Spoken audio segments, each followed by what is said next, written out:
la section de la gendarmerie de Dakar. Révélation de Libération.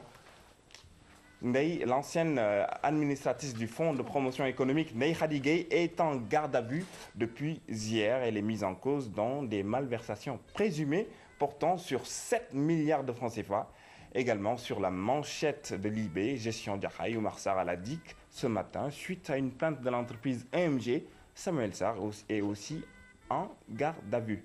Le quotidien barre sa une, le quotidien barre sa une sur bien sûr, un gré à gré, le quotidien Sud Quotidien plutôt, barre sa une sur un gré à gré portant sur 600 millions de francs CFA qui seraient servis à l'entreprise automobile CFAO. Des crimes également sur la manchette de Sud Quotidien. Coup de projecteur sur le rapport d'activité annuel 2011 de la cellule nationale de traitement de l'information financière CENTIF. Le document révèle des affaires de blanchiment d'argent dont certaines ont failli faire trembler le système bancaire sénégalais. Sud Quotidien parle aussi de blanchisseurs démasqués. Social démarrage de l'année académique 2013. C'est toujours l'incertitude, sans doute la conséquence de la crise scolaire et universitaire de 2012. Également à la une de Sud Quotidien, l'anniversaire de décès de Mamadou Diop, prière et témoignage sur un martyr.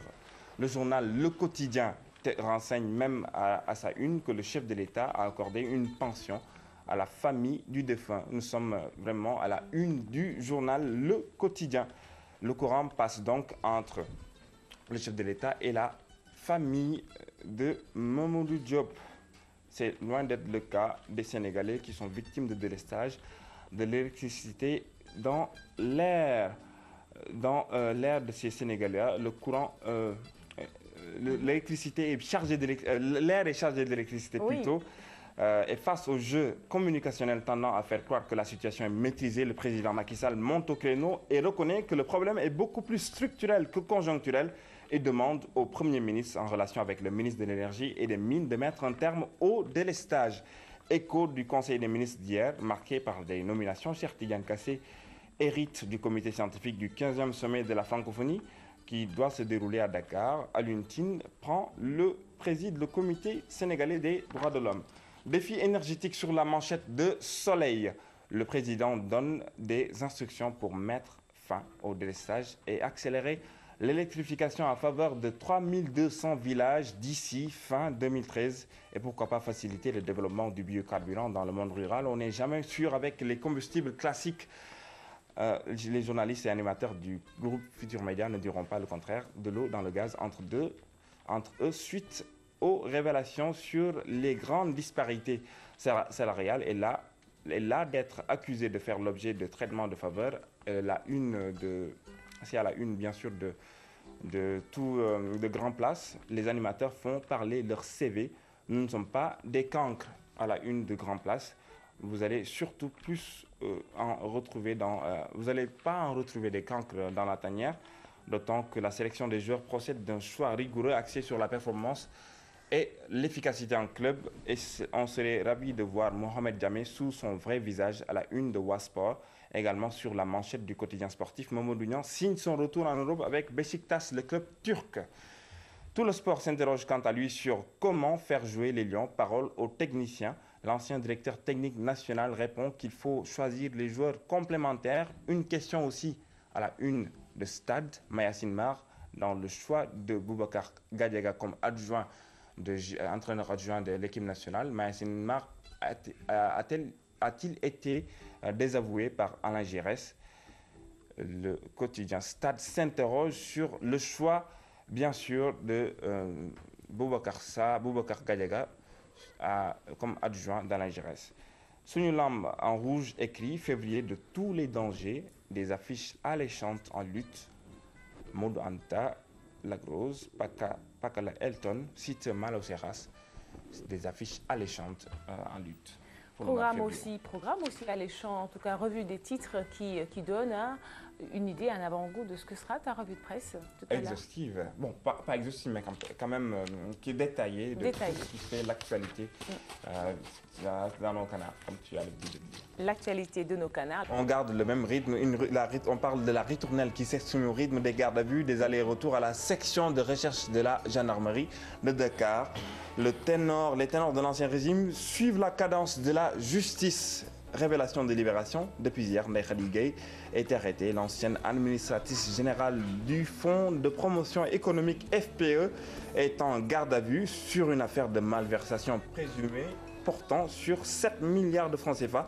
Cela fait suite à une saisine du procureur de la République. Le quotidien Libé renseigne aussi que Samuel Sarr est aussi en garde à vue. C'est la suite de l'affaire de factures impayées entre l'ancien ministre de l'Énergie et l'entreprise automobile EMG.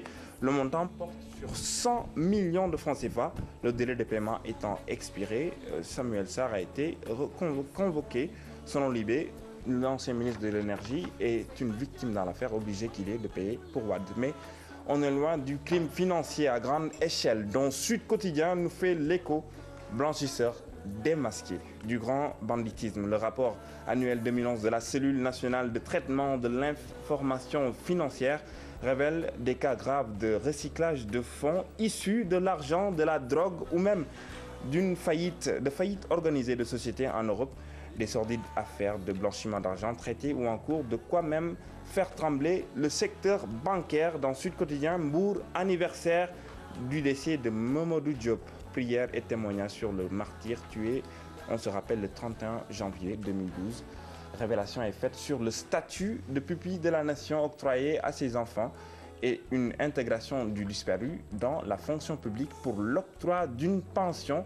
C'est ce qui ressort de l'audience accordée par Macky Sall au père du défunt. Le courant semble passer entre les deux hommes, mais l'ère des Sénégalais victimes de délestage est chargée d'électricité.